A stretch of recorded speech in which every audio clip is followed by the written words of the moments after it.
మీరు ఎమ్మెల్యేగా ఉన్న 5 ఏళ్లలో భూ కబ్జాలపై మీ పైన విపరీతమైన ఆరోపణలు వచ్చాయి. కాలువ బొగ్గు దగ్గర అదే సిమెంట్ ఫ్యాక్టరీ వాళ్ళ దగ్గర స్థలం తీసుకున్నారు. నంద్యాలకు చెందిన ఒక డాక్టర్తో 3 కోట్లు తీసుకున్నారు ల్యాండ్ కొని, మీరు 25 ఎకరాలు తీసుకుని ఆయనకి 25 ఎకరాలు ఇచ్చారనేసి, ఇట్లా బళ్ళారి చౌరస్తా నుంచి ముందుకు పోతాడు ఒక హాస్పిటల్ వెనక్కి కూడా సైడ్ తీసుకుని కోర్టుకు పోయారనేసి, మొన్న కూడా ఇటీవల ఓరకల దగ్గర ఇంకో ల్యాండ్ కూడా కబ్జా అని బైరెడ్డి శబరి గారు దాని అంతు తెలుస్తానన్నారు. మీరు వచ్చిన వాళ్ళు గెలిచిన వెంటనే గౌరు చరితారెడ్డి గారు కావచ్చు, శబరి గారు కావచ్చు ఒకటి చెప్పారు, మీ భూ కబ్జాలపై ఎంక్వైరీ వేస్తాం, నిగ్గు తెలుస్తాం అన్నారనమాట. మరి ఎందుకు ఇంత పెద్ద భూ కబ్జాలు, ఏం చేసుకుంటారని భూములు మీరు? అట్లా కాదు, నీకు ఒకటే చెప్తున్నా, వాళ్ళతో పాటు నీకు కూడా రాసి ఇచ్చేస్తా నేను అట్లా కాదు.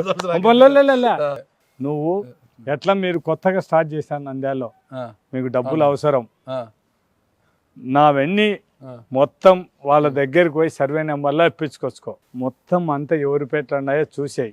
అవి నా పేట ఉంటే ఒక కాలు బుగ్గది నేను కాదు కొనేది, వేరే వాడు సుబ్బారెడ్డి అని కొనంటే నా ప్రధాన పెట్టారని ఆరోపణ. ఆడ మంచి ఫామ్ హౌస్ కట్టుకున్నారు మీరు, అప్పుడప్పుడు వెళ్ళి హ్యాపీగా ఉంటారు అక్కడ అనేసి. మీరు ఎవ్వరు కూడా నా బినామీ అయితే బీజేపీలు ఎందుకుంటారు నాయమరి రాకుండా మీకు ఇప్పుడు అది ఒక్కటి నేను 4 ఎకరాల 90 సెంట్లు ఎంతో, అది నా పేట మా కొడుకు పేట రిజిస్ట్రేషన్ చేయించుకున్నాను తప్ప ఇంకా ఏదో చెప్తున్నారు, ఏదో ఇంకా ఇక్కడ అని.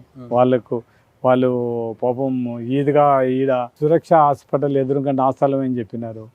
నేను అన్నీ కూడా వీళ్ళందరూ ఇవన్నీ మాట్లాడితే నిజంగా నా పేట ఉన్నాయేమో, లేకుంటే ఎవరైనా నా పేట బినామీ పేర్లు రాపించినారేమో ఏమన్నా నాకు తెలియకుండా అనే ఉద్దేశంతోనే నేను సమాచార చట్టం హక్కు కింద పెట్టి అన్నీ తీసేసుకుని ఆ భూములు ఎవరు పెట్టండి ఒకసారి ఇవ్వండి అని.